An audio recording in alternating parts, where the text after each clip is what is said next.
अस्सलाम वालेकुम। अच्छा, क्या हाल है नाज़रीन, खैरियत से आप? It has been a different week असल में, और हमारा लास्ट मुलाकात हमारा कोई वो भूल गया है कि किस ज़ुबान में गुफ्तगू करना है।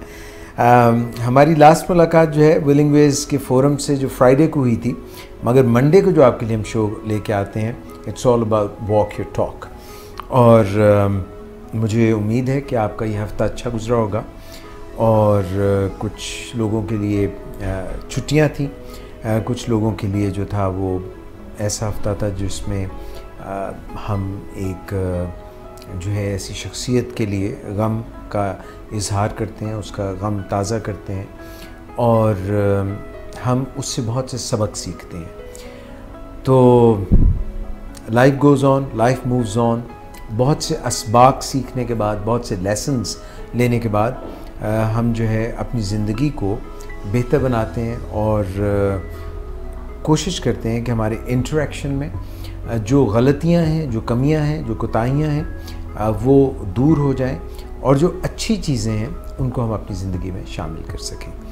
तो आपको प्रोग्राम में वॉक योर टॉक में खुश आमदीद कहते हैं। वॉक योर टॉक का सिलसिला भी पहले हम एक और प्रोग्राम किया करते थे जिसको हम ड्राइव टाइम शो कहते थे, और फिर उसके बाद पहले हम बाहर भी जाते थे और इस किस्म का प्रोग्राम करते थे।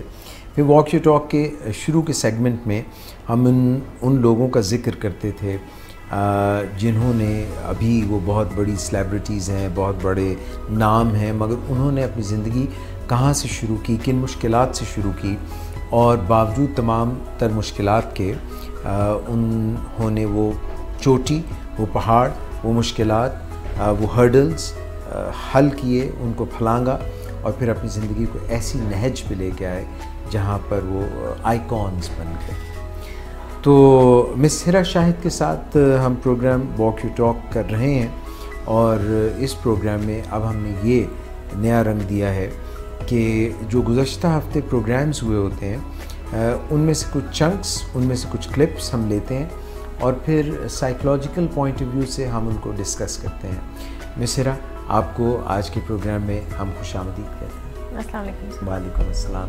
आप खैरियत से? ठीक ठाक हैं, अल्हम्दुलिल्लाह। मिस हिरा, आपका पिंक तो फेवरेट कलर है, इसमें तो कोई दो राय नहीं है ना जी। ये तो बात सच्ची है। तो मुझे ये बताएं कि ये जो मौसम बदल रहा है, इसका जो मेजर कलर है वो कौन सा है? मौसम भी देखिए, बाहर आती है तो बाहर के नाम से आपको कौन से, ऑटम चल रहा है तो अब ऑटम है ना, अब फॉल सीजन है।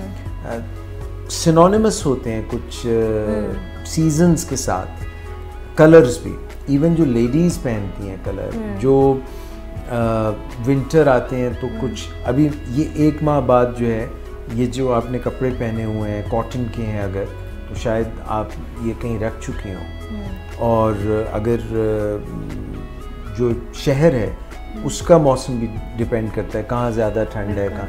इसी तरह से अगर आप आउटडोर जाएं तो फॉल जो है, ऑटम जो है, उसका एक डोमिनेंट कलर होता है, ऑरेंज कलर होता है। सारे दरख्त जो हैं वो brown and orange and copper ऐसे शेड्स आने लग जाते हैं। फिर उसके बाद विंटर आता है तो ज़रा डार्क कलर्स जो है ना, उनकी तरफ हम जाना शुरू हो जाते हैं पहनावे में, और हॉट चीज़ें खाना शुरू कर देते हैं। और फिर उसके बाद spring season, greens and all that. और एक कलर जो हमेशा इन रहता है वो ब्लू है शायद, मगर विंटर में कई दफ़ा ब्लू ग्रे से रिप्लेस हो जाता है। बिल्कुल। उतने ब्लू हमें स्काई नज़र नहीं आता। फिर लाहौर की तो आपको पता है वो खूबसूरत सी भी लगती हैं, बिकॉज शॉर्ट स्पैन के लिए होती हैं, जिसमें फॉगी बहुत होता है।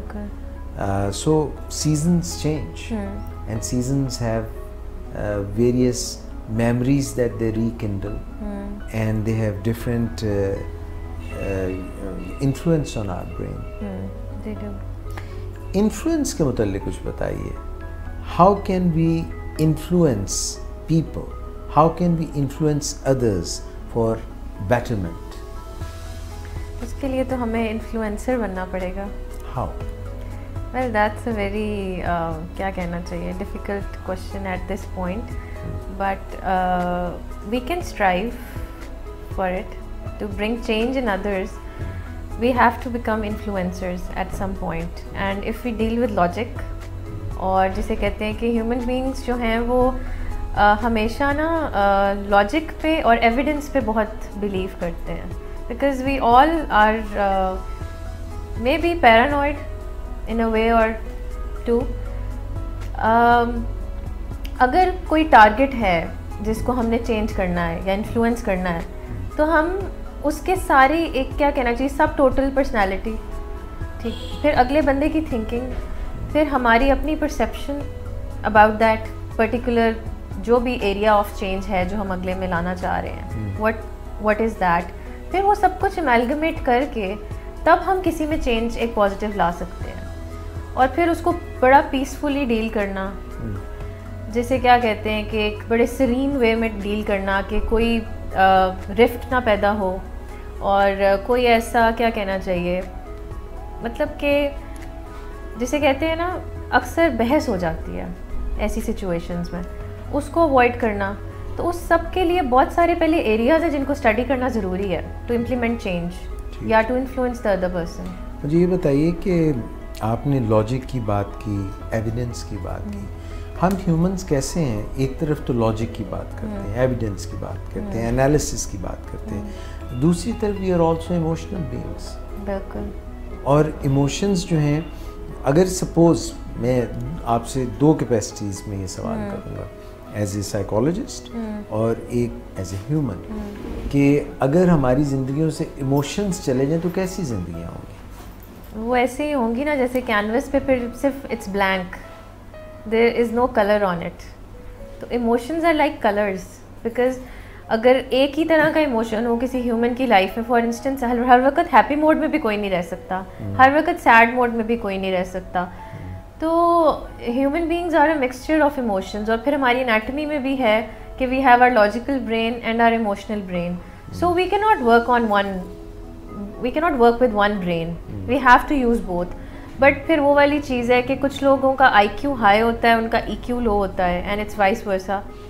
सो वही वाली बात है कि बैलेंस होना चाहिए दोनों में. इफ़ अ पर्सन नोज़ के, अब जैसे कहा जाता है कि जो लोग बहुत हाई IQ वाले होते हैं उनका EQ बहुत लो होता है, they are not effective dealers of emotions. तो वो इसीलिए होता है कि वो एक मॉडरेशन में चलना शायद उनको आता नहीं है, या वो भूल जाते हैं, या they are so occupied, preoccupied with their logics and their evidences के they don't understand the importance of emotions. तो एक ब्रिज होना चाहिए जिसमें इंटेलिजेंस भी हो और इमोशनल इंटेलिजेंस भी हो, अपने इमोशंस को भी इंसान स्टडी कर सके और दूसरे के इमोशंस को, और उनको गेज कर सके कि किस वक्त कितना इमोशन. एक और बात, इन्फ्लुएंस की जो बात हो रही थी, क्या इन्फ्लुएंस करना दूसरों को, is it a learnable trait? क्या इसको सीखा भी जा सकता है? अगर मुझे पहले नहीं आता किसी को इन्फ्लुएंस सही तरीके से करना, पॉजिटिवली इन्फ्लुएंस करना या अपने मकसद के लिए इन्फ्लुएंस करना, तो क्या मैं ये सीख भी सकता हूँ? और क्या ऐसे लोग जो हिस्ट्री में गुजरे हैं जो कि बहुत से लोगों को इन्फ्लुएंस कर लेते थे, क्या अगर हम उनके ट्रेट्स, उनके तरीके सीख लें और उनको इम्प्लीमेंट करने की कोशिश करें, तो क्या हम दूसरों की ज़िंदगियों में बेहतर तब्दीली लाने के वो बन सकते हैं, मुहर्रिक बन सकते हैं, वजह बन सकते हैं? बिल्कुल ऐसा हो सकता है. हमारे पास लिटरेचर है, बुक्स हैं जिनमें ऑब्वियसली रिसर्चेस हुई हुई हैं about people who have influenced other people's lives, so we can study them. Obviously एक हमारी अपनी भी परसेप्शन होगी, फिर एक वो बुक हमें एक परसेप्शन प्रेजेंट कर रही है. So when we study, we should always study with an open mind and we should always read between the lines. उसके बाद ही हम डिसाइड कर सकते हैं कि how effectively can we implement this particular thing that the book is saying in other people's lives and influence them. It's a learnable process. Everything is learnable as far as I think. So you will become an instrument of change and you will become an influencer. I hope so. अगर आपको एक ऐसा project दे दिया जाए जिसमें आप जो है इन्फ्लुएंसर बने और लोगों को भी सिखाएं, क्योंकि जो चीज़ हम खुद पहले सीखते हैं फिर अगर हम दूसरों को सिखाते हैं तो हमारी तो बहुत पक्की हो जाती है. Sir, in my personal life as well nowadays, I am being influenced and I am, you know, sort of moving towards a change, a positive change. At least I perceive it as a positive change, though the process is really slow and it's taking time and my brain is taking time to, you know, digest it. But since I've been presented with logic and sincerity, so I see that anyone can change, but the path should be right. Only then you can change. लो जी miss, ये तो थी हमारी छोटी छोटी बातें, colours की बातें भी हमने कर ली, इन्फ्लुएंस की भी बातें हमने कर ली और हमने दरमियान में कोई एक और बात भी की थी, वो मैं भूल गया हूँ. क्या बात की थी? आप भी भूल गई है ना. हालांकि याद रखना भी एक बहुत बड़ी ट्रेट है और अपने आप को रीट्रैक करना कि मैंने अभी क्या बात की थी. नहीं, हाँ आपने कहा था you going to become an influencer. हाँ वो तो है ही था. मगर इन्फ्लुएंस और कलर्स के दरमियान भी हमने एक बात की, चेंज इमोशंस की. ओह या इमोशंस और लॉजिक की, ये भी हमने बात की थी. तो मिस यहाँ पे क्योंकि प्रोग्राम जो है वो रोज़ाना बदल जाते हैं मंजर की तरह.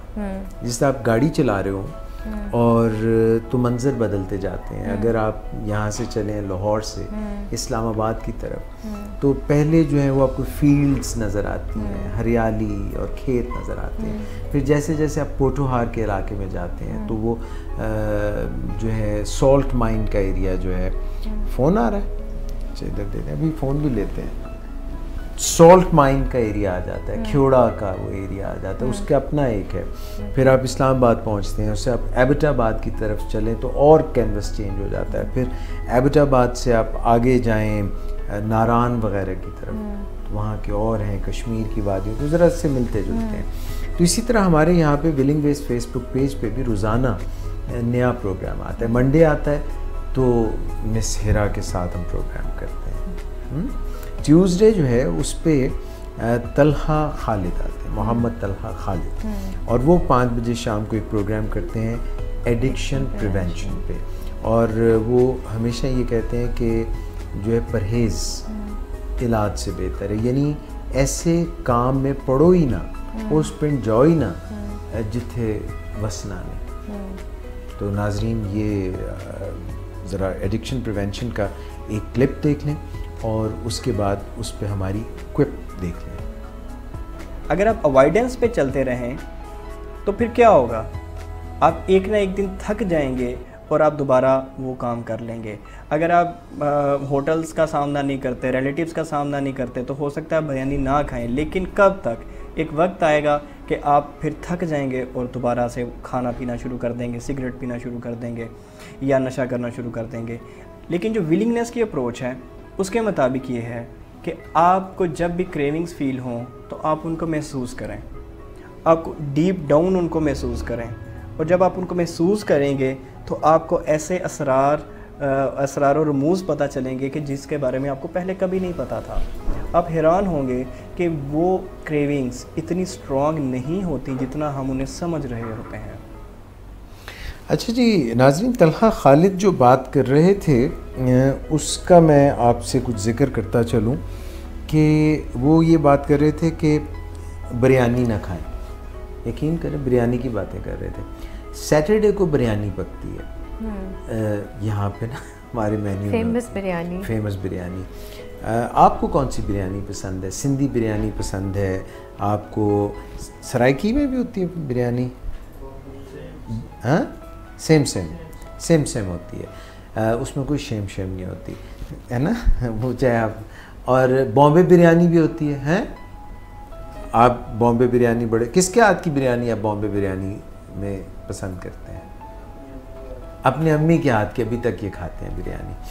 तो तलहा खालिदा में ये कह रहे थे कि एवॉइडेंस बिहेवियर जो है, यानी कि अगर आपको कोई चीज़ पसंद है तो आपने एक ख़ास उस चीज़ के लिए वो पैदा होगी कि भाई आप वो उसकी तरफ जाएं। और हम सपोज़ करते हैं कि कोई अगर ड्रग्स यूज़ करता है और एडिक्शन का शिकार है और उसको एवॉइड करना शुरू कर दे, तो ये एक नया और मुख्तलिफ कह रहे थे कि जो आपको क्रेविंग होती है आप उस क्रेविंग को let it flow over you. बिल्कुल ऐसी है मिस, मैं आपको मिसाल देने की पसंद करता हूँ।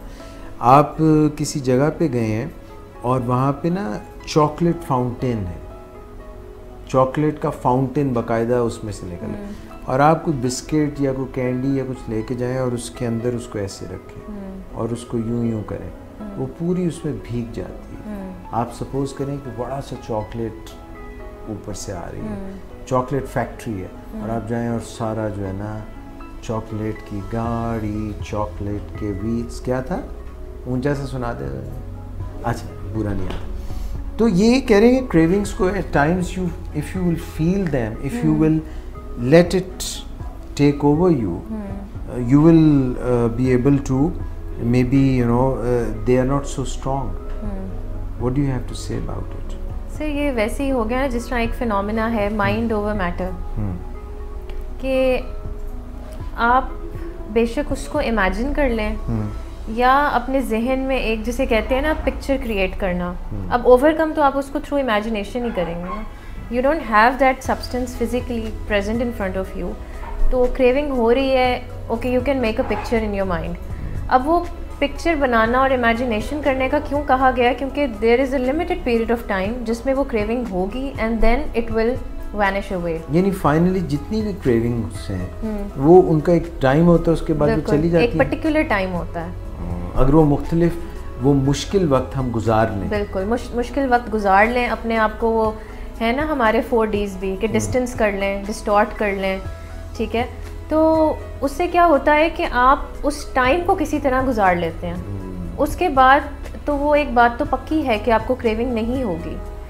कुछ भी कर लें, you can talk to a friend, you can go for a walk, you can eat something, लेकिन आपने उस टाइम पीरियड को निकालना है, उस टाइम पीरियड को गुजारना है, बिकॉज उसके बाद तो एक बॉडी का नेचुरल मैकेनिज्म है ना कि इट विल स्टॉप, ठीक है, you will stop craving for that substance. ठीक हो गया miss, thank you very much for your input. और इससे पहले कि हम कॉल की तरफ जाएं, नाज़रीन मैं आपको ये कहना चाहता हूँ कि ट्यूसडे को 5 बजे अगर आपको एडिक्शंस का या आपके किसी प्यारे को एडिक्शंस का मसला है तो ये प्रोग्राम तलहा खालिद वाला 5 बजे का ट्यूसडे को विलिंग वेज फेसबुक पेज पे ज़रूर देखें, इसमें आपको बड़ी इंसाइट्स मिलेंगी। अस्सलाम वालेकुम। वालेकुम सलाम एजाज भाई, क्या हाल है आपका? मैं बिल्कुल ठीक ठाक हूँ, आप खैरियत से हैं? जी अल्लाह का शुक्र है, बिल्कुल ठीक ठाक। आपका कल का दिन, आशूरा का दिन और परसों का दिन कैसा गुजरा? बहुत अच्छा गुजरा, और मैंने जो जो प्लान बनाए हुए थे ना इन 2 दिनों के लिए, अल्लाह ने किया कि वो सब पूरे हो गए मेरे प्लान। आपने क्या क्या प्लान्स बनाए थे? तो मेरा सबसे पहला प्लान तो ये था कि अल्लाह मुझे तौफीक दे कि मैं इन दोनों दिनों में रोज़ा रख सकूं। अच्छा। और फिर मैंने रोज़ा रखा दोनों दिन। वेरी गुड, माशाल्लाह। करते थी वो की, फिर इसके अलावा सैटरडे को कुछ और मेरे काम थे अपनी भाभी के साथ, कुछ प्लान थे उसके, वो किए। वाह। फिर संडे को मेरा एक और प्रोजेक्ट था घर में शामी कबाब बनाने का, वो मैंने किया। जबरदस्त। तो TCS हो जाते हैं शामी कबाब? हो जाएगा। अच्छा चलें, तो हमें भी भिजवाएं फिर वो शामी कबाब। बस ठीक है। अच्छा ये शामी कबाब को सहरी कबाब क्यों नहीं कह सकते, इनको दोपहरी कबाब क्यों नहीं कह सकते, वाई शामी कबाब? मैंने तो शाम को बनाए थे इसलिए शामी कबाब ही कहूंगी। अच्छा आपने शाम को बनाए थे, वो शामी कबाब थे। अगर आप सुबह सुबह उठ के बनाती तो फिर ये सहरी कबाब होते। बिल्कुल ठीक है। तो अभी आप चॉकलेट की बात कर रहे थे। ओह चॉकलेट की गाड़ी, चॉकलेट का वो क्या है मुझे गाना, चॉकलेट का रोड, वो पूरा सुनाए तो। हाँ हाँ, ये बच्चा है कि हमारे पास, वो उसको सारे ये गाने याद हैं। अच्छा जी, तो आप बताएं चॉकलेट के बारे में, आपका क्या स्वीट टूथ कहता है? मेरे तो सारे टीथ ही स्वीट है, मैं क्या करूँ इनका। तो बात ये है कि मैं चॉकलेट से रिलेटेड आपको एक वाक़या मज़ेदार सा सुनाती हूँ जी। जब हम लोग छोटे थे ना, तो मेरे अब्बू की ट्रांसफर थी ससुराल में उन दिनों, और वो उस जमाने में बहुत रिमोट एरिया था। Okay. और वहाँ पे चॉकलेट का तो नामो निशान नहीं था। Right. तो वहाँ पे मैंने एक दफा एक मूवी देखी बच्चों की थी, और जिसमें ना हर चीज चॉकलेट की बनी हुई थी। अब उस मूवी का मुझे नाम नहीं याद। Charlie and the chocolate factory. Charlie and the chocolate factory, ये कह रही हैं मिस हिरा।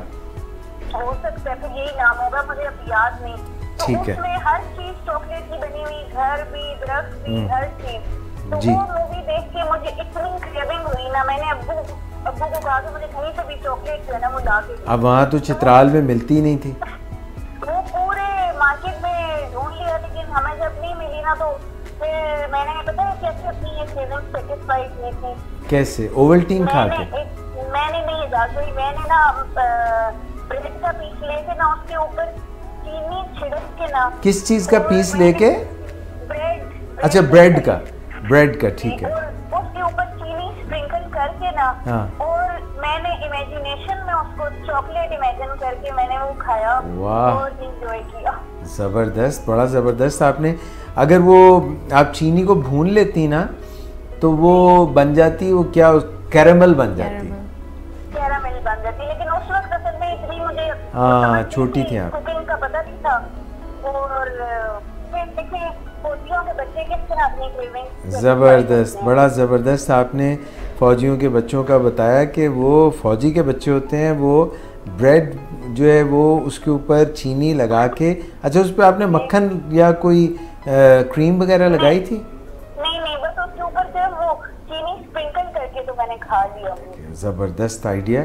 मैं भी जब छोटा था तो मुझे ना चीनी, वो जो सौंफ नहीं होती एक जिसके ऊपर उन्होंने कोटिंग की होती है, मीठी सौंफ, हाँ, वो बड़ी पसंद थी। तो मैं कई दफ़ा सौंफ के साथ एक चम्मच चीनी खा के समझता था वही मैं खा रहा हूँ। अच्छा। ये मैंने अभी अभी बात बनाई है वैसे। जी, तो ये बात है ज़बरदस्त, बड़ा। ये भी इन्फ्लुएंस की बात आप लोग कर रहे थे जी।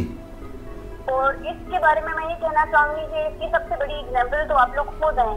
विलिंग वेज की जो टीम है पूरी, आप लोग, डॉक्टर सदाकत, आप और बाकी आपके जो साइकोलॉजिस्ट हैं, जिस तरह आप लोगों को ये नॉलेज स्प्रेड कर रहे हैं मेंटल डिसऑर्डर्स के बारे में और किस तरह उनसे कोप अप करना है, तो ये लोगों को इन्फ्लुएंस कर रहे हैं ना आप लोग, उनके माइंड्स को इन्फ्लुएंस कर रहे हैं कि वो निकले इन बीमारियों पॉजिटिवली।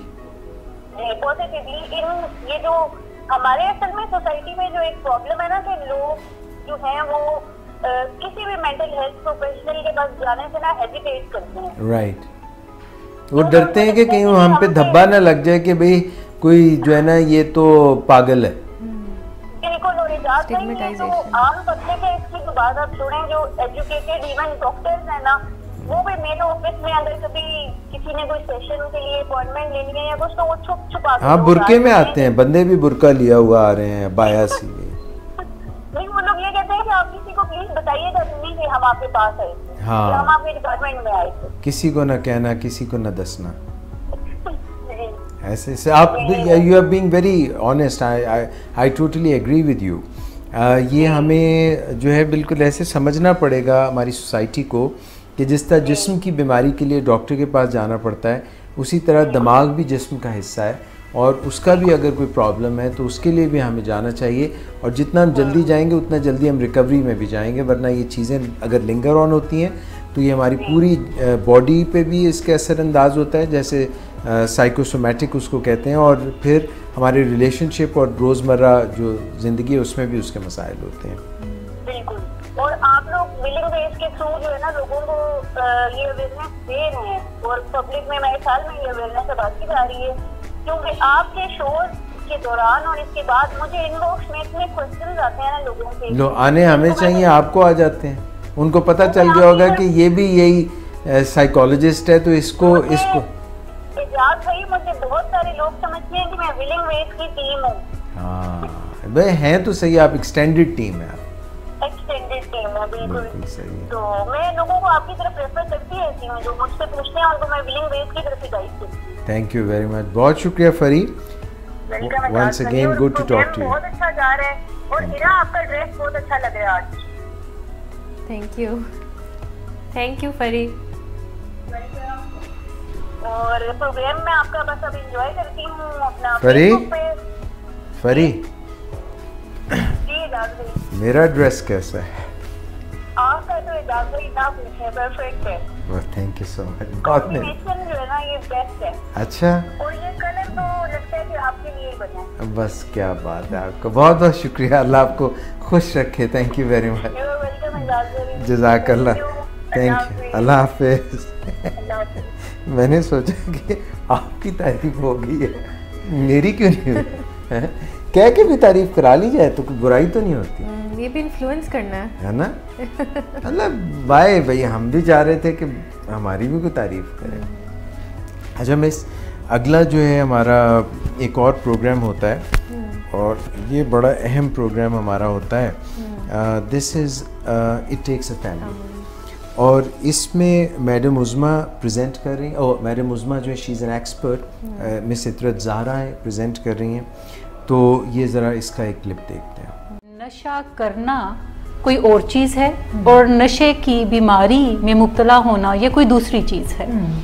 हम सारे ही लोग अपने तर्ज़े ज़िंदगी को बदलने के लिए मुख्तलिफ़ फ़ैसले करते हैं या अपनाते हैं कि हम खाएंगे क्या, हम पहनेंगे क्या, बहुत सारी चॉइसेस हम बनाते हैं। किस तरह के फ्रेंड्स के साथ उठे बैठेंगे, या हम कहाँ तक स्टडी करने की तरफ जाएंगे, हम किस तरह का प्रोफेशन चूज़ करेंगे, किस तरह का जॉब करेंगे, या हम एक्सरसाइज करेंगे या नहीं करेंगे, हम हेल्दी ईटिंग की तरफ जाएंगे या हम जंक फूड खाने की तरफ जाएंगे, या आजकल एक और नया फैशन है ऑर्गेनिक फूड का कि क्या हम ऑर्गेनिक फूड की तरफ जाएंगे।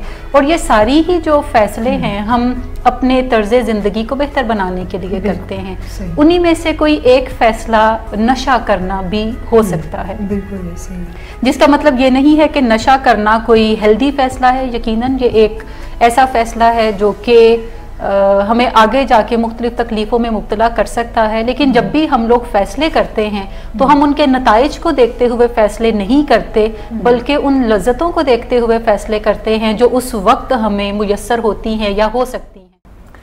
अच्छा नाजरीन, ये जो प्रोग्राम में बातचीत हो रही थी उसमें से वैसे तो काफ़ी सारी बातें हुई, मगर नशा करना और चीज़ है और नशे की बीमारी में मुब्तला होना और चीज़ है। एक तो मैडम उज़मा ये बात कर रही थी, इस पे आपका क्या टेक है?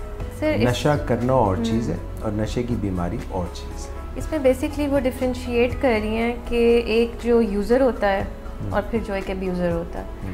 अब अगर फॉर इंस्टेंस कोई इंसान रिक्रिएशनल पर्पसेस के लिए कोई ड्रग यूज़ कर रहा है या अल्कोहल कंज्यूम कर रहा है, तो हम उसको ये नहीं कहेंगे कि उसको कोई एडिक्शन की प्रॉब्लम है या डिज़ीज़ है उसको। बट अगर वो ओवर यूज़ इस हद तक, इस एक्सटेंट तक कर रहा है कि वो एक लाइफस्टाइल चॉइस बन चुकी हुई है और उसके बगैर उसका गुजारा नहीं है, तो फिर हम कहेंगे कि that person is suffering from a disease which is addiction. ठीक है। और फिर आगे फर्दर उसको अगर करें तो स्टेज कौन सी है, उसकी वो जो क्या कहना चाहिए लाइफ की फंक्शनैलिटी है, उसको किस हद तक उस एडिक्शन ने जो है वो डिसफंक्शनल किया हुआ है। आइदर वो अल्कोहल कंज्यूम कर रहा है या कोई मूड ऑल्टरिंग सब्सटेंस ले रहा है या स्लीपिंग पिल ले रहा है या फिर हमारी जितनी भी रेंज ऑफ ड्रग्स है वो ले रहा है, तो उससे उसके रिलेशनशिप्स इफ़ेक्ट कैसे हो रहे हैं, उसका ऑक्यूपेशन कैसे इफ़ेक्ट हो रहा है। एजुकेशनल सेक्टर में है तो वो हर चीज़ उसके इर्द गिर्द जो पूरा हमारा एक सफ़ेयर होता है वो कैसे इफ़ेक्ट हो रहा है उसके एडिक्शन से। तो then that person is suffering from this chronic and terminal, क्या कहना चाहिए, fatal disease which is addiction. बिल्कुल ठीक आपने कहा। अच्छा, अब ये मुझे बताइए कि अगर कोई शख्स जैसे गाड़ी चला रहा है तो कार चलाने के बड़े फ़ायदे हैं, मगर वो ये चला रहा है लाहौर शहर में या किसी भी सिटी में 60 किलोमीटर्स पर आवर की स्पीड पे, रश आवर है, फिर उसके बाद रश आवर में वो 80 पे चला जाता है, फिर 100 पे चला जाता है, फिर 120 पे चला जाता है। इसका मतलब ये है कि गाड़ी चलाना बजाते खुद बुराई नहीं है, आप कितनी तेज़ चला रहे हैं ये आपको प्रॉब्लम में ला सकती है। अभी जो आपने एग्जांपल दी है कि कोई लोग यूज़ ड्रग्स करते हैं, अल्कोहल करते हैं रिक्रिएशनल पर्पस के लिए, मगर बाद में वो इसमें फंस जाते हैं जब वो ज़्यादा ओवरडू कर देते हैं या बीमारी होती है, they keep on taking it and they don't get satisfied and they overdo.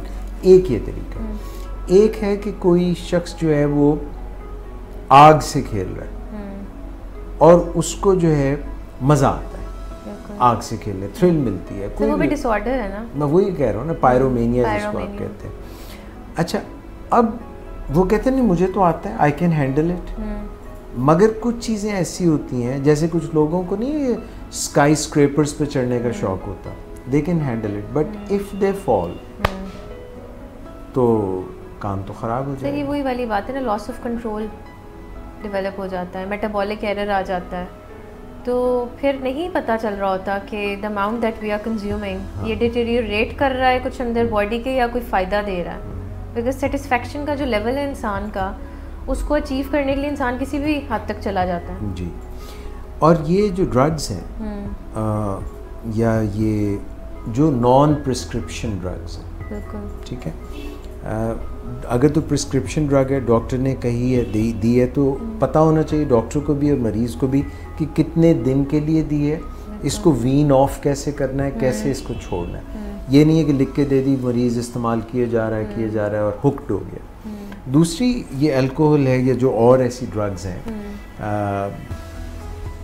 किसी को क्या पता कि ये जब मैं यूज़ करूँगा तो मेरे अंदर मेटाबॉलिक एरर है, मैं पक्का इस पे लग जाऊंगा या नहीं। तो मुझे तो ऐसा लगता है कि ये चांस लेने वाली बात है। ऐसा भी हो सकता है कि भाई, तो वो जो एडिक्शन प्रिवेंशन की हम बात करते हैं कि अगर इससे हम दूर दूर ही रहें और कहीं और हम अपनी ज़िंदगी के मज़े, एडवेंचरिज्म या जो भी जिससे आपने कोई हम डाउन हैं तो उससे निकलने के लिए कोई और मकसद, कोई और तरीका इस्तेमाल कर लें। एक्सरसाइज है, बैलेंस लाइफस्टाइल है, रिलेशनशिप्स हैं, स्लीप मैनेजमेंट है, फूड मैनेजमेंट है। अगर हम वो यूज़ करें तो वो बेहतर नहीं है चाहिए जाए कि हम अल्कोहल और ड्रग्स जो हैं। सर इतनी अवेयरनेस तो मेरा ख्याल है हर एक में है कि ये कोई अच्छी चीज़ नहीं है टू यूज़ और अब्यूज़। अगर किसी को ये भी नहीं पता कि मैं इवेंचुअली अब्यूज़र बन जाऊँगा, तो एटलीस्ट ये सबको पता है, यहाँ तक कि सबको पता है कि सिगरेट्स जो हैं दे आर नॉट गुड। पीते तो फिर भी हैं। बिल्कुल। ला सूटा पुट बूटा, हाँ ये करते हैं ऐसा, तो खिचला तागा पी तमाकू, you know people do that. I honestly पता है, अच्छे भले ये नहीं पढ़े लिखे लोग बज़ाहिर बड़े फिलोसफर टाइप, सर उसके पैक के ऊपर भी बना हुआ है, इन्फॉर्मेशन तो प्रोवाइडेड है वहाँ पे भी।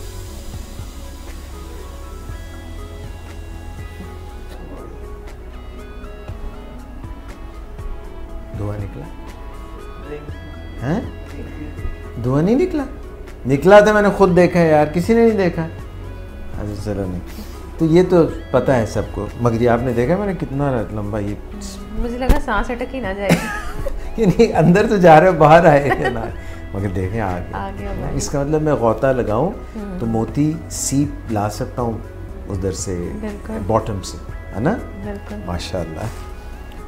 अच्छा तो ये अच्छा एक तो ये बात हो रही थी, दूसरी बात ये हो रही थी कि ये नशा करना जिस तरह एक फ़ैसला है, बहुत से फ़ैसलों में से एक फ़ैसला है गलत फ़ैसला, और हम तर्ज़ ज़िंदगी कैसे गुजारनी है इस सही फ़ैसले भी कर सकते हैं। सो अगर हम फ़ैसले लेते हैं तो उसके नताइज जो हैं कई दफ़ा हम उनसे बेखबर होके, बड़ी ये प्यारी बात मैडम उस्मा ने की है, miss I would like to have your opinion on it as well, कि कई दफ़ा हम जो वक्ती फौरी लज्जतें होती हैं उनके लिए कोई काम शुरू कर देते हैं, मगर उसके दूर रस नताइज जो हैं उनसे हम पहलू तय कर लेते हैं, उनसे नज़रें चुरा लेते हैं। योर टेक सर ये वो है ना इंस्टेंट ग्रेटिफिकेशन, फ्रॉइड का प्रिंसिपल जो है, पेन ओवर प्लेजर जो है, वो हम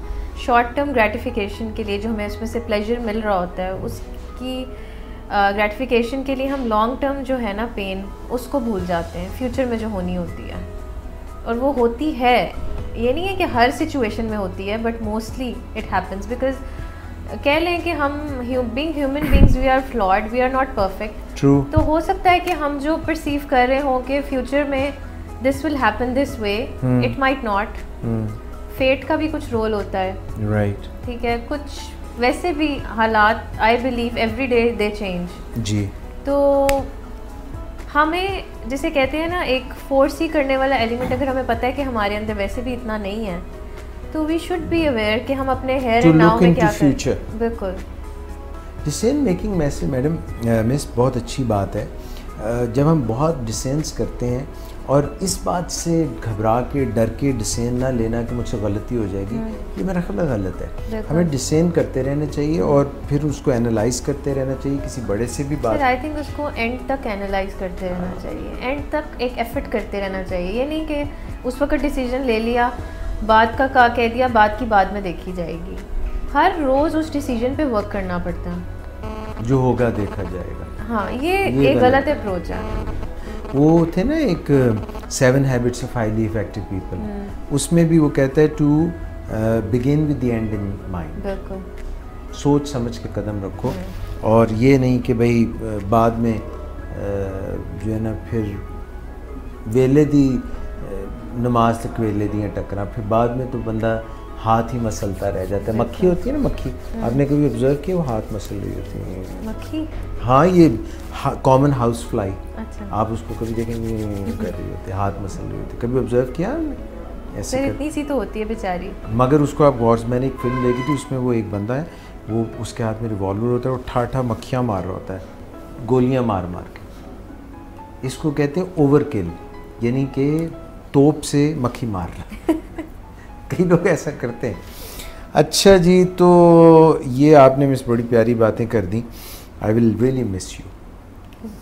मतलब कभी कभी ऐसा होता है ना कि आप अच्छी बातें कर रहे हैं और कोई बंदा अच्छी बातें करते करते कहीं चला जाए तो आप उसको मिस करते हैं। कभी हुआ आपके साथ ऐसा? हाँ, तो अभी तो आपने कुछ ही दिन से तो अच्छी बातें शुरू की थी, वरना तो आप बात ही नहीं करती थी।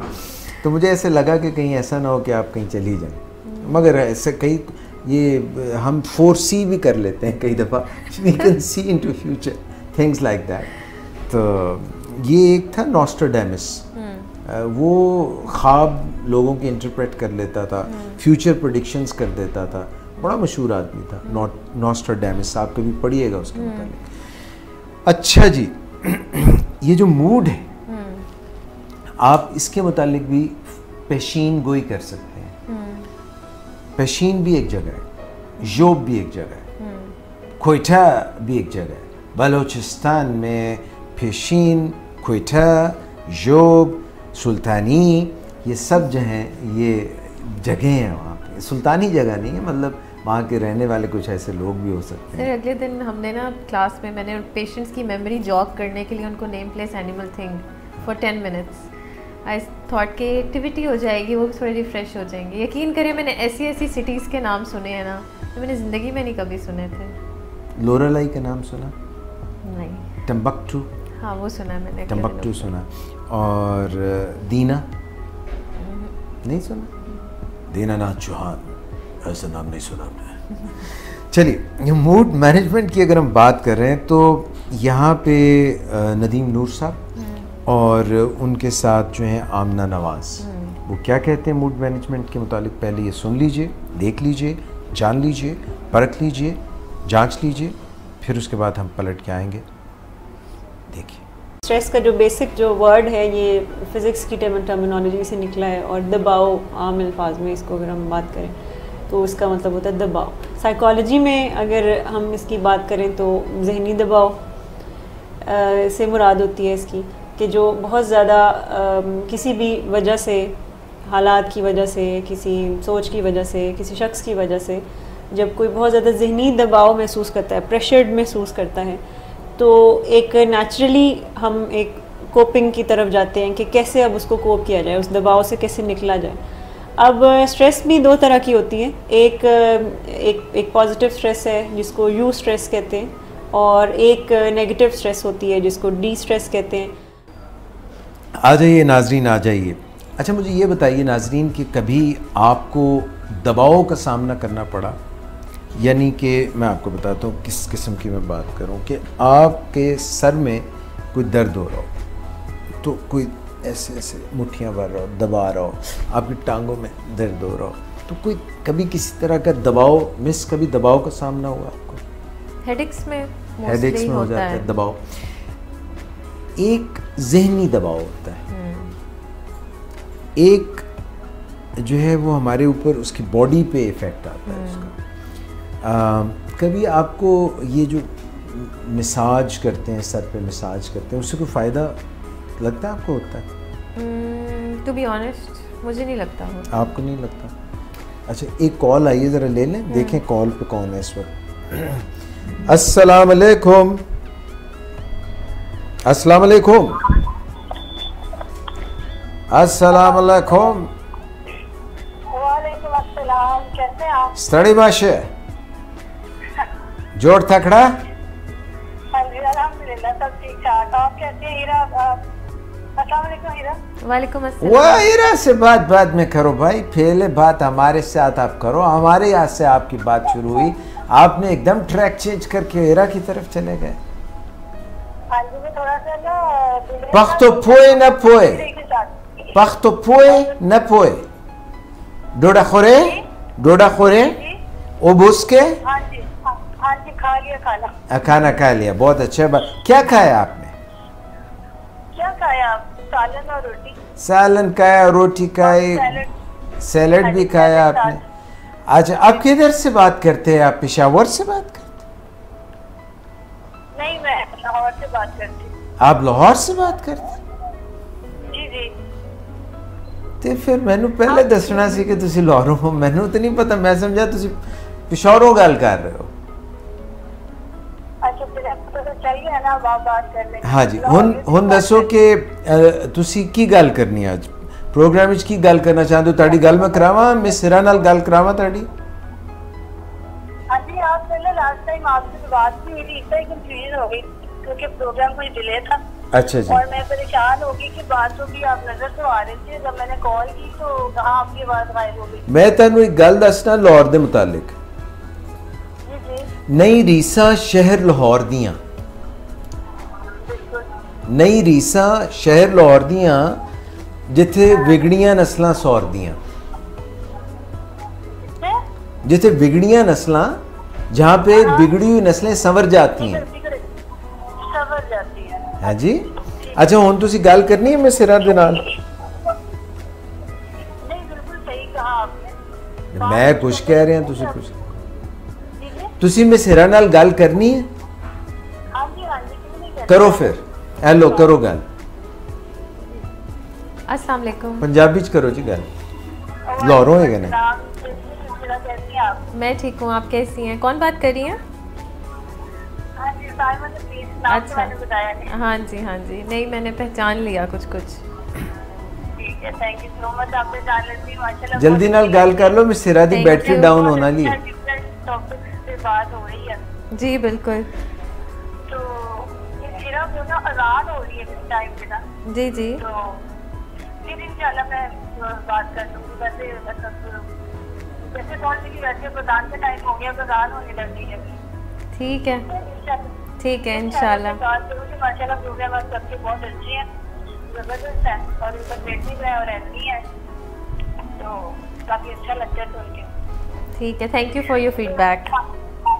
हाँ जी, thank you so much. Doctor Firasat ने मुझे इनवाइट किया, जब यहाँ प्रोग्राम सेटअप होगा तो इनवाइट करेंगे, फिर इंशाल्लाह सबसे मुलाकात होगी। जी बिल्कुल, ज़रूर आइएगा आप। हाँ जी इंशाल्लाह। ओके ओके, अल्लाह हाफिज़। लो जी, इन्हां नाल भी गल हो गई ताड़ी लाहौरों। अच्छा, मूड मैनेजमेंट की असीं गल कर ली है कि हाली रहिंदी है साडी गल? थोड़ी जी गल की, स्ट्रैस की गल हो रही सी, ते तुहानू तो पंजाबी च कोई इशू नहीं है कि उर्दू में बात करूँ? उर्दू में बात करूँ, ठीक है। अच्छा मिस, ये बताइएगा कि ये ज़हनी दबाव, प्रेशर और फिर यू स्ट्रेस और डिस्ट्रेस, ये सारे कहाँ से जन्म लेते हैं? डिस्ट्रेस क्यों हो जाता है लोगों को? सर डिस्ट्रेस लोगों को बहुत सारी वजूहात की वजह से हो सकता है।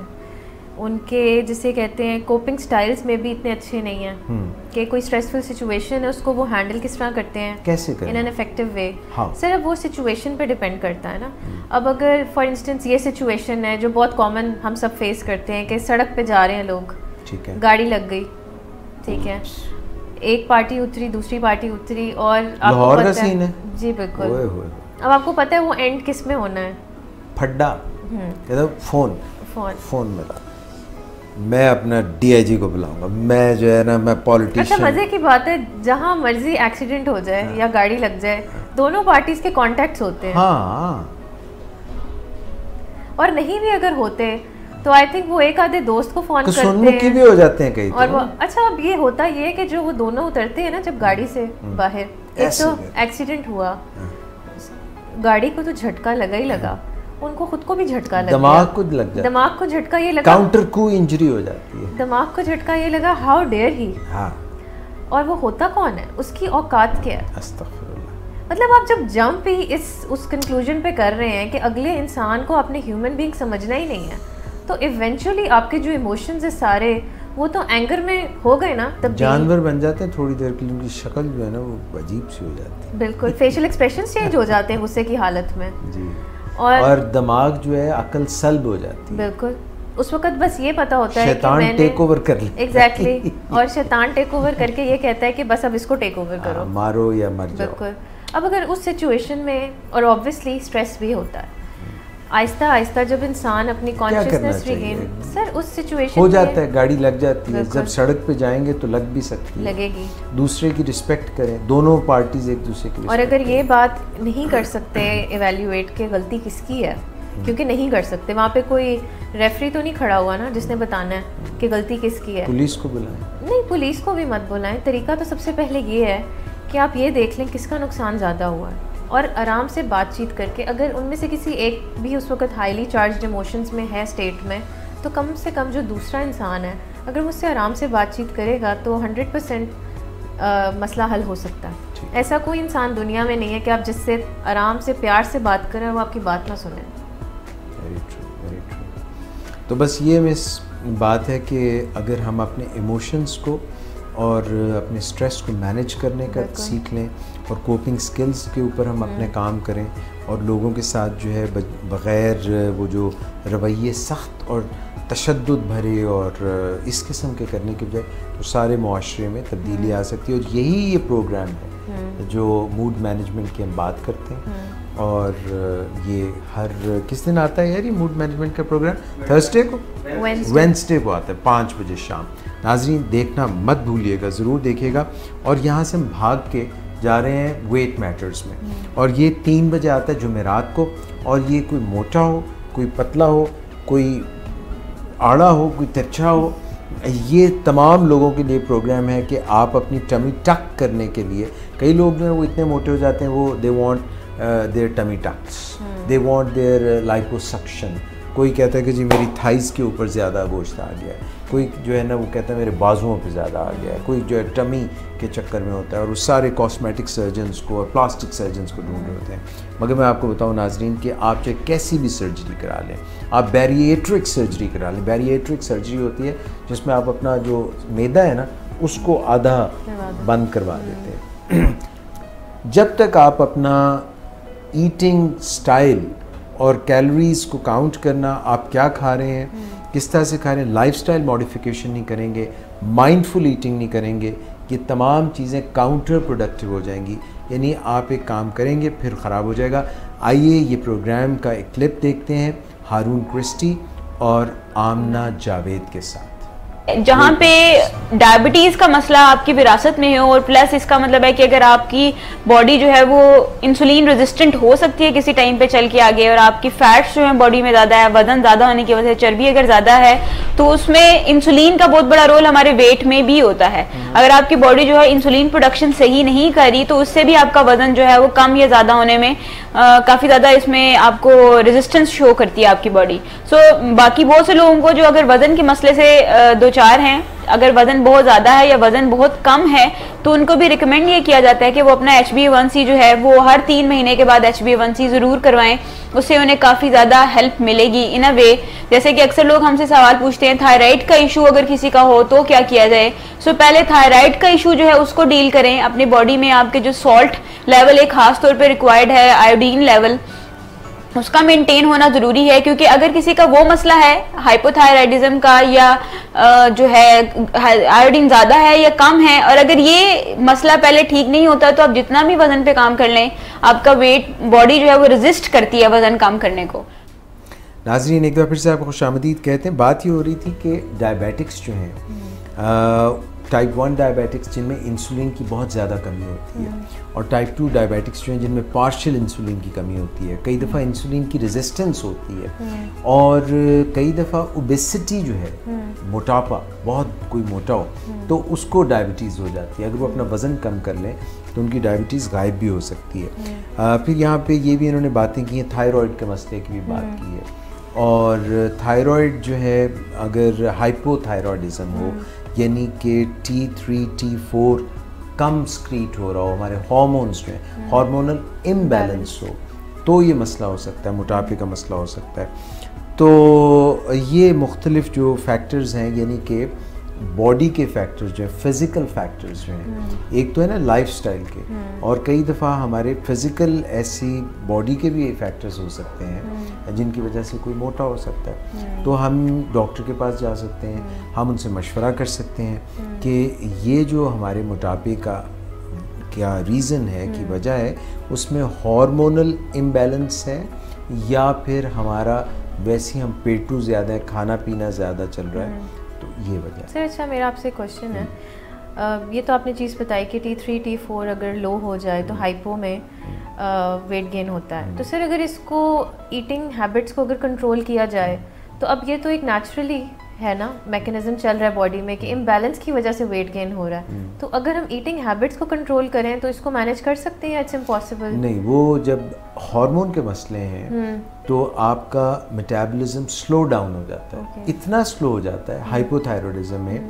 कि आप कितना खाना कम करेंगे, और उसके बाद बॉडी वाटर भी रिटेन करने लग जाती है, स्किन जो है वो कोर्स भी होने लग जाती है, मोटी होने लग जाती है। तो देयर आर मल्टीपल फैक्टर्स, हो सकता है वज़न उतना ना बढ़ रहा हो जितना बज़ाहिर नज़र आ रहा हो। अच्छा। तो उसको एड्रेस करना भी ज़रूरी है। इंसुलिन जो है वो एक एनाबॉलिक हार्मोन है जो बिल्डअप करता है, और ये जो है हमारे ग्लूकोज की जो डेपोजिशन है लिवर में भी बढ़ाता है, और ये हमारे फैट को भी बढ़ा देता है, हमारी बॉडी में फ़ैट को भी बढ़ा देता है। सो अगर कहीं पे भी इंसुलिन कोई बाहर से ले रहा है तो वो भी अपने डॉक्टर से मशवरा करे। कई लोग जो है इंसुलिन जब उनको दे दी जाती है कि आप इंसुलिन यूज़ करें तो अपनी ज़रूरत से ज़्यादा इंसुलिन यूज़ करते हैं, ज़रूरत से ज़्यादा खाते हैं और मोटे होते जाते हैं। हालांकि वो नानी के घर नहीं गए होते जहाँ पे वो कहें कि हम नानी के घर जाएंगे तो मोटे होके आएंगे।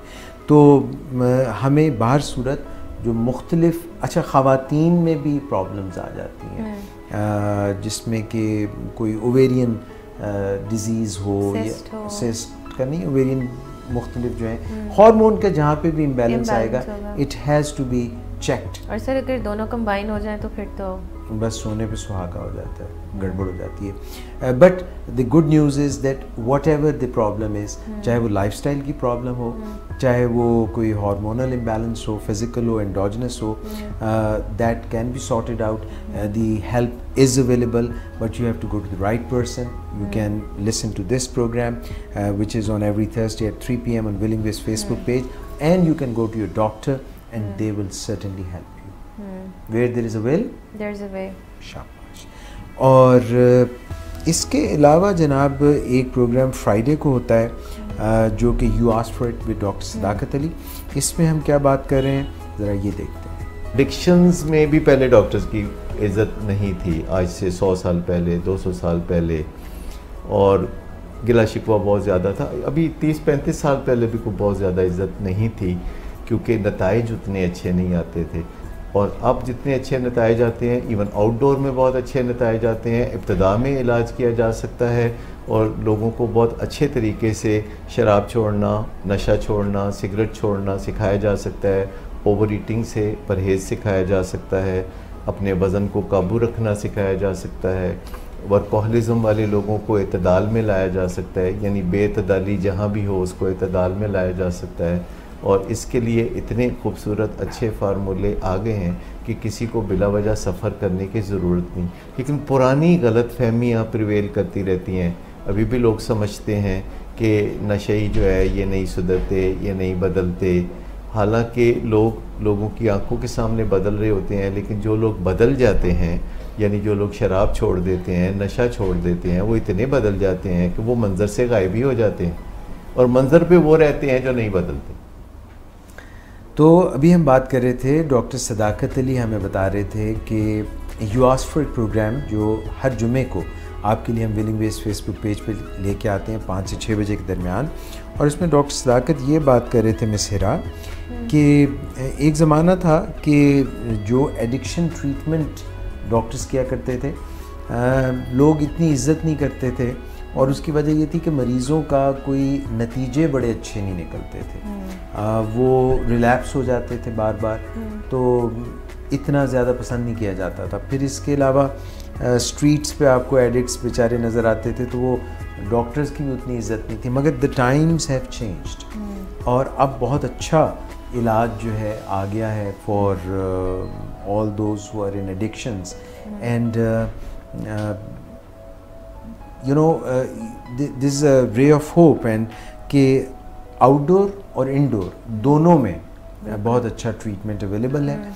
और ये जो डिसऑर्डर होता है ज़िंदगी में जो आ जाता है, बेइतदाली जो आ जाती है, उसको हम एतदाल पे भी ला सकते हैं, मेडिसिन से भी हेल्प कर सकते हैं और फिर साइकोथेरेपी से हम आने वाली उनकी ज़िंदगी को भी बेहतर बना सकते हैं। That's true। सर जिस तरह यहाँ पे हमारा इंडोर ट्रीटमेंट है जो कि काफ़ी स्ट्रक्चर्ड है, हम मिनेसोटा मॉडल को फॉलो कर रहे हैं। Then we have outdoor treatment programme as well for those जिनका, जिसे कहते हैं ना कि डिजीज़ उस स्टेज पे नहीं होती कि उनको इंडोर किया जाए, they can be treated outdoors, तो उनको हम आउटडोर लेकर चलते हैं। फिर इसी तरह जो इंडोर के पेशेंट्स हैं वो फॉलोअप्स भी फॉलो करते हैं so that they are in touch with us. और कोई अगर करंट जिसे कहते हैं ना डे टू डे सिचुएशंस में कोई उनको डिफ़िकल्टी आ रही है, so they are able to discuss them there and then कि सोल्यूशन प्रोवाइड हो जाए इससे पहले कि देर हो जाए। कई दफ़ा अगर आप अलूफ़ रहें एक ट्रीटमेंट से निकलने के बाद ट्रीटमेंट से, तो वो फिर ट्रीटमेंट वैसे भी कहा जाता है 27 मंथ्स का ट्रीटमेंट है, सो एटलीस्ट 3 इयर्स तो आपको ट्रीटमेंट से जुड़े रहने को वैसे भी कहा गया है। आज मैं वो रिसर्च पे कोट कर रही थी कि फॉर अल्कोहलिक्स दे से कि 10 to 12 इयर्स लगते हैं उन्हें सोब्राइटी की तरफ आने में, और जो मेजर सीरियस सिम्टम्स हैं ऑफ एडिक्शन उनको 2 to 3 इयर्स लगते हैं कम होने में। और इसी तरह हमारा फिर फैमिली स्ट्रक्चर तो है ही कि फैमिली को किस तरीके से एजुकेट करना है, साइको एजुकेट करना है कि वो ट्रीटमेंट में आएँ, ट्रीटमेंट लेके अपने लव्ड वन को लेके चलें। उसमें हमारा फिर क्लाइंट सेंटर्ड ट्रीटमेंट भी अब स्टार्ट हो गया है जिनमें फैमिलीज़ इन्वॉल्व नहीं होती या जिन लोगों की फैमिलीज़ नहीं होती, एज एन इंडिविजुअल वो आ रहे होते हैं फॉर ट्रीटमेंट पर्पसेस। सो उन सारी चीज़ों को एड्रेस कर रहे हैं हम यहाँ पे, so it's possible to do all of this. एक और बड़ी मज़े की बात है वो ये है कि रिहैबिलिटेशन सेंटर्स में और इसके इर्द गिर्द वो लोग तो नज़र आते हैं, उन पे तो नज़र जाती है जो रिलैप्स कर रहे होते हैं। जो लोग दुरुस्त हो जाते हैं, रिकवर हो जाते हैं, अपनी ज़िंदगी में वापस चले जाते हैं, वो मंजर से गायब हो जाते हैं। और ऐसा लगता है कि ये जो बार बार आने वाले हैं ये शायद वो लोग हैं जो ठीक नहीं हो रहे, मगर एक भारी तादाद उन लोगों की है जो ठीक हो के अपनी ज़िंदगियों में बहाली की तरफ चले जाते हैं, लौट जाते हैं, मगर क्योंकि वो नज़र नहीं आते तो उनकी शरह रजिस्टर नहीं होती, वो नज़र नहीं आता। और हमारे मुल्क में और दुनिया भर में कोई भी बीमारी हो, जो लोग उससे रिकवर होते हैं वो सामने आके नहीं बताते कि मुझे ये प्रॉब्लम था और मैं इससे बिल्कुल ठीक हो गया हूँ, ताकि वो एक अच्छी एग्जाम्पल लोगों के लिए सेट कर सकें। ज़्यादातर लोग जो हैं वो कहते हैं ठीक है मेरा काम हो गया, तो हम पतली गली से निकल जाते हैं। ये भी एक वजह। सर हमारे अक्सर यहाँ पे पेशेंट्स आते हैं जो 5 ईयर्स से रिकवरी में हैं, तो वो आते हैं अक्सर, दे शेयर देयर स्टोरीज़ कि हम किस तरह अभी भी whenever we feel के हमें पुरानी मेमोरीज को रिविजिट करना है या वैसे भी एक एसोसिएशन बन जाती है, तो दे कम एंड दे शेयर, और हम बहुत अप्रिशिएट करते हैं इस चीज़ को. We also feel good about ourselves कि वी हैव हेल्प देम, या we are working in a place in an environment जहाँ पे लोगों को जिससे हेल्प मिली, हीलिंग हुई है. सो दोनों तरफ, दोनों parties they feel good about it. So mashallah, you have a healing touch. I Like a think messiah. so. Like a messiah. I hope so. अच्छा मिस, टीनेजर एग्जीक्यूटिव स्किल्स हमारा programme Saturday को होता है शाम 5 बजे. हमारी जो assistant director हैं शुमाइला बतूल, और हमारे अपकमिंग बड़े ज़बरदस्त साइकोलॉजिस्ट सिप्तैन, पूरा नाम लेना है उनका, सिप्तैन मुस्तफ़ा बाजवा, वो जो है आर्मी से भी लिंक है इनका. तो ये मैंने सारी बात बता दी है. तो ये जनाब ये प्रोग्राम करते हैं और बहुत ही सुपर प्रोग्राम है ये. जितने भी माँ बाप हैं जिनको अपनी टीनेजर्स को हैंडल करने में प्रॉब्लम हो रही है, या जितने टीनेजर्स हैं जिनको अपने अम्मी अब्बू को हैंडल करने में प्रॉब्लम हो रही है, उनको भी ऐसा ही लगता है ना कि माँ बाप समझते नहीं है बात को. आप ये प्रोग्राम ज़रूर विलिंग वेज का फेसबुक पेज पे टीनेज एग्जीक्यूटिव स्किल्स शाम 5 बजे देखें. अभी इसमें से हम आपको दिखा रहे हैं एक क्लिप. जो लोग गुस्सा करते हैं वो ठीक नहीं होते, ये बिल्कुल भी अंडरस्टैंडिंग ठीक नहीं है. गुस्सा आना एक नेचुरल चीज़ है, वो डिफरेंट ट्रिगर्स होते हैं, उसकी वजह से गुस्सा आता है, लेकिन गुस्से का इजहार डिपेंड करता है कि आपको वो नॉर्मेलिटी की रेंज में लेकर आ रहा है कि एबनॉर्मेलिटी की रेंज में आ रहा है, कि आप गुस्से के इजहार से फ़ायदा उठा रहे हैं, जो कि नेचुरल इमोशंस का आप समझ लें कि पर्पस है. यानी यहाँ पर रुककर मैं ये भी बताना चाहूँगी कि हमारे जो इमोशंस होते हैं ना, इनका पर्पस अल्लाह ताला ने जो बनाया है वही है कि हम सर्वाइवल के लिए स्पर करते हैं, हमें हेल्प करते हैं ये हमारे सर्वाइवल के लिए. लेकिन अनफॉर्चुनेटली हम में से बहुत सारे लोगों ने ये पर्पस बनाया हुआ है कि ये जो इमोशंस होते हैं हमारे, ये नेगेटिव इमोशंस लाइफ में नहीं होने चाहिए. गुस्सा भी एक नेगेटिव इमोशन है, जैसे शेम है, जैसे गिल्ट है, जैसे जेलसी है, कोई भी नेगेटिव इमोशन जो है, हेट्रेड फीलिंग्स का होना. सो नेगेटिव इमोशंस लाइफ में नहीं होने चाहिए और पॉजिटिव इमोशंस मैक्सिमम होने चाहिए. यानी पॉजिटिव इमोशंस को होना चाहिए. पर्पस ऑफ लाइफ आप समझ लें इमोशंस का ये बनाया हुआ है कि पॉजिटिव इमोशन हैप्पीनेस को हम मैक्सिमाइज करते जाएं और नेगेटिव इमोशंस को हम एलिमिनेट करें. यही इमोशनल कंट्रोल का टारगेट है. तो नाजरीन, तकरीबन प्रोग्राम के अख्ताम पे पहुंच रहे हैं हम. और मिस हिरा, ये बताइए कि कभी आपने कोई मनफी जज्बात आपके जहन में आए या सिर्फ पॉजिटिव आते हैं? नहीं सर, बिल्कुल आते हैं. नेगेटिव आते हैं? नेगेटिव जज्बात जब आते हैं ऑटोमेटिक भी कई दफ़ा होते हैं, ऑटोमेटिक भी जैसे घड़ी होती थी, तो उनको कैसे हम ऑटोमेटिक नेगेटिव थॉट्स, मुझे एक कोट बड़ा अच्छा लग रहा है, वो मैं सिर्फ शेयर कर लूँ. वो कोटेशन है, वो ये है कि I will not let anybody walk through my mind with dirty feet. ये मैंने आज सुबह ही पढ़ा है. आपने पढ़ा था ये? वो फीट बने हुए थे और ऊपर ही कोटेशन लिखी थी. तो मैं जब भी मेरा दिमाग चलता है ना कि उल्टी सीधी बातें या किसी के मुतालिक नेगेटिव बात या अपने मुतालिक नेगेटिव बात, तो मैं कहता हूँ कि नहीं यार, ये गंदे पाँव के साथ जो भी चल रहा है ना मेरे जहन में है, तो मेरा जहन, तो मैं इसको नहीं चलने दूंगा. I break that thinking pattern. And even better what we can do is that कोई भी अपना अंदर और दूसरों के अंदर कोई तो अच्छाइयाँ होंगी मिस, सारी की सारी बुराइयाँ तो नहीं हो सकती, और किसी के साथ तो अच्छे होंगे. So if we can break that pattern, spanner फेंक दें. स्पैनर जैसे ना कोई मशीन चल रही है, वो बड़े बड़े उसके जो है ना वो चलने लग गए और हम एक गलत सोचने लगे, तो उसको कहीं फ्रीज कर दें, उसको ब्रेक कर दें, पैटर्न ब्रेक कर दें. So then we can modify and start thinking positively. बिल्कुल. ये हमारा वो है ना कॉग्निटिव बिहेवियर थेरेपी में भी ABC मॉडल, कि कोई एक्टिवेटिंग इवेंट है जिसकी वजह से फिर हमारा एक बिहेवियर शेप होता है और उसके बाद कोई कॉन्सिक्वेंस हम फेस करते हैं. तो उसकी जो ट्रीटमेंट एक स्ट्रैटेजी है वो ये है कि हम इसको ब्रेक करके BC कनेक्शन बना लें, जिसमें हम फोकस करें कि हमारे बिहेवियर से हम किस कॉन्सिक्वेंस की तरफ जा रहे हैं. तो जब हम वो फोर्स ही कर सकेंगे या उसमें से गुजरेंगे, तब हमें पता चलेगा कि वो जो हमारा एक्टिवेटिंग इवेंट में हमारी थॉट्स और फीलिंग्स जनरेट हुई थी, they were all negative. They were either negative automatic thoughts या फिर कोई कॉग्निटिव डिस्टॉर्शन थी जो हमने यूज़ की थी उस टाइम पे, और उसने इवेंचुअली हमें किस किस्म के कॉन्सिक्वेंसेस पे लाके खड़ा कर दिया। किस दोराहे पे लाके खड़ा कर दिया? बिल्कुल दोराहे पे, है ना, अच्छा लफ्ज़ है ना दोराहा। बिल्कुल ठीक है मैडम। और क्या मतलब मैं एस्केलेट आपको मैडम बना दिया मैंने, मिस हिरा। और